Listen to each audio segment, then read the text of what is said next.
E20, E30, E85, তারপরে শুনছি E100, এগুলো কি?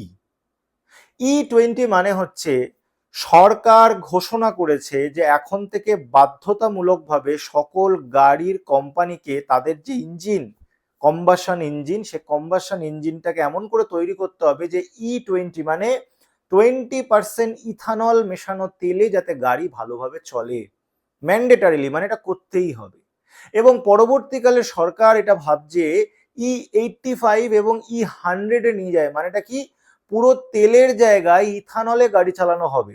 85 মানে 15% তেল থাকবে, 85% ইথানল থাকবে। কেন করা হচ্ছে? ভারতবর্ষকে যে বিপুল টাকা খরচ করতে হয় তেলটাকে আমদানি করার জন্য, সেই টাকাটাকে আমরা বাঁচাতে পারি যদি ইথানল আমরা ব্লেন্ড করি। শুনে তো ভালোই লাগবে, সমস্যাটা কোথায়? এই ইথানলটা তৈরি হয় খাদ্যদ্রব্য থেকে, তার মানে আপনারা যে চালটা খান, কিংবা যে ভুট্টাটা খান, কিংবা যে আখ থেকে আমরা চিনি প্রোডাকশন করি, সেই আখ, ভুট্টা, চাল, এই খাদ্যদ্রব্যগুলো থেকে এই ইথানল প্রোডাকশন হয়।